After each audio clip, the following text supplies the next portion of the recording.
Hi guys, I've just tried to find out how many times you've been to Rock am Ring. It's just 6 or 7 times. Should be right. What is special for you about this festival?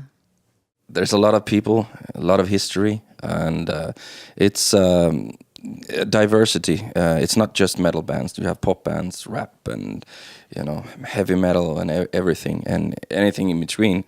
So it's a good chance to reach out to new people, new fans. And do you have any memories, fond memories of the last few years here?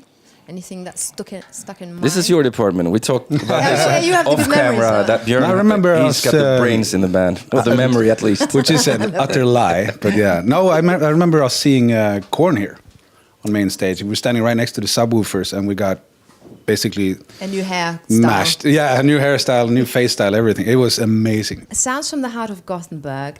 You got to play a very historic venue, and I think you both, as young teenagers, saw amazing bands there. Yeah. How was it to change sort of places, and be on stage there? We played there now a few times, and we were lucky that we actually decided to capture it this time. But it's important for us because all the big bands came through and played that venue. Not to sound like, we're in this bubble right now, so you don't really think so much. A show is a show in front of 10,000 or whatever it is today, or in front of 100 people. But when this career is over and done, and you look back at it, and it would be like, oh yeah, we did some cool shows. Mm-hmm. So that's awesome.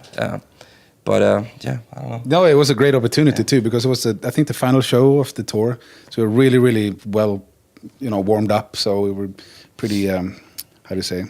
It felt really good, that show, and it was a hometown show. You want to say we were good? Yeah, okay. We were really good. No, and also it was a hometown show, so a lot of friends, but also it's really cool to have 10,000 people in your hometown actually enjoying what you do. So it was a really cool evening, and really cool to be able to capture it. Nice. And you also mentioned in an interview that you saw Anthrax kick Iron Maiden. Yeah, I know, I did. 16. Can you tell us a little bit about that? I actually didn't listen that much to Anthrax before. Maiden was the band, obviously, but then they started. I think they released Persistence of Time at the time. Yeah, it was that tour. And they opened up with, can't remember what song, but I remember I got totally blown away. It was amazing. Sound, everything was so much better at that time. And I've never seen Maiden before either, so I was surprised that they actually could kick their ass, but they did back then. Yeah. And can you remember how close you were to the stage? I was actually kind of far away. I was up back left, so it was kind of far away. I was sort of in the front. You were? Yeah. Lucky bastard. Yeah. Definitely. That was super important. You standing in line, waiting and pushing with everyone to get us as close up front as possible. Did you bring your phone? No, you couldn't, because it was like this big if you wanted a mobile phone, and had no screen and a huge ass battery. One of VHS cameras? Yeah, no, you couldn't. But no, that was then. Now I'm far in the back. Yeah, no circle pits anymore. No. I demand circle pit from stage, but I would never jump in one myself. So I don't know. Sorry. Have you ever sort of been tempted? You thought, I'm going to throw myself just one more time to see what it's like.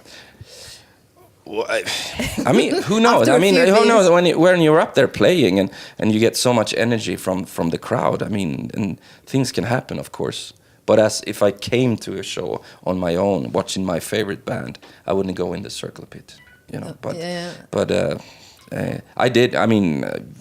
Back in the day, it was stage diving, circle pits, and everything. So I've done my share of that. Yeah, I remember I was talking to Rob Flynn once, and he said something really interesting. He's like, what was one of the biggest circle pits ever at a concert he was, and that it was amazing to watch it, but you have to be kind of careful not to get too distracted watching it, because you're also performing in a sense. So that was kind of interesting. Did you ever have like a distraction where you were so,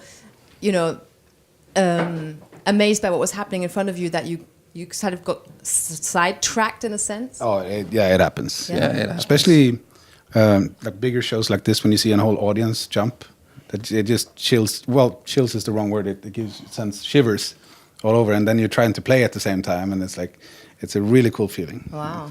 But you've also had the other side of the experience, because I think you supported Judas Priest, and nobody really cared about you. Not that many people know. Or at least they didn't jump around. They were actually sleeping. He actually brought pillows to some of the guys up front, so they could rest a little bit while we were playing. Oh, that's nasty. It's a full service. I provided full service. I felt for this guy because he saw a bunch of shows and he was always up front and he just couldn't care about us at all. And then I brought a pillow from the brother bus so it wouldn't hurt him when he was sleeping on the fence. Humorous way to sort of counterbalance that. But did you have the feeling that it got better after a while, or it was just? I think people paid attention, but this, as far as I remember, this was like Judas Priest's comeback tour with Rob, so everybody was really, really excited to see them. And not us. I don't blame anyone because I would have been the same. So, yeah. Okay, but it's also good. It makes you stronger, doesn't it? I was like, okay, I don't care what. But we still have to perform at our best if there's just one person caring. That person paid to see us, so you gotta give everything for that person. So yeah. So tell us about the new album. You recorded it in LA, and you decided this time to work with a producer, and it was like a casting thing, wasn't it? Because you had like 8 people you chatted to, and then we got really lucky. Our management put us in contact with a bunch of. We basically wrote down a list with producers that we really admire and we really wanted to work with, and that we never had the opportunity to talk to, and they just set up conference calls with them, and so we just got to talk to all of them. And Howard Benson said the right things at the time. They all seemed to know about the band and our history and what we wanted to do. We said the right things, and we felt that LA would be a nice change of. Yeah, lucky for you. So that's where he had his studio, and we lucked out. And does one get distracted in LA? Because it's also like, it's nice and warm, and there's nice bars. I don't think we ever been as focused, to be honest. Songwriting wise, and also he was really demanding when it came to our. We had to present a lot of demos and stuff. He didn't want to change anything. He just wanted to make sure that we were focused, that we did the right things. We had to learn to write slightly different or be more open towards each other when we write, and also towards the producer, because we have worked with producers before but never actually listened to them, which is kind of dumb. Nasty. Yeah, it's dumb. You have a set of skills there that you don't use. But with him, we figured he's one of the best out there. Mm-hmm. So let's listen to what he has to say and learn from that. So that's what we did. And you actually, I think, had to sort of explain your lyrics to him. That's also really new for you, wasn't it? Yeah. most of the people don't care. I explained to the guys after the recording, just if they get questions in the interviews, just so they know a little bit. But it was good to talk to someone in English and explain what I wanted to say and get his feedback. So that was cool. And you wrote a song for your daughter, but then it took a while before you wrote a song for your son. How come it took so long? Because it had to be, the feeling has to be there. Mm-hmm. You gotta have the right song and then make him justice, so to speak. You can't just throw it out there because it's something that means so much. And I felt that we were heading in the right direction with this song, and then it's like, okay, let's do it. And the lyrics just came like that. It was, very, very easy written, and yeah. And how was it playing the song to your son for the first time? I cried a little bit because we met up in New York after the recording, and I played it for him for the first time, and it was just, yeah. He'd been asking about it before, right? Yeah. So he was really excited. Yeah. So it was a big thing for sure.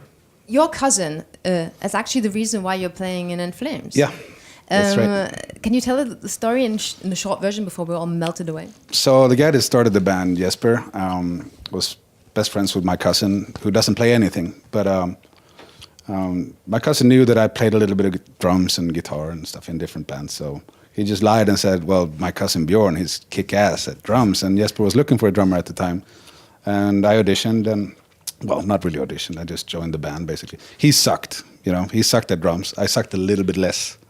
So I got the job, basically, as a drummer at the time. So. Okay, then maybe what do we expect tonight? Anything spectacular? Any new anything? Oh, we can't say that now.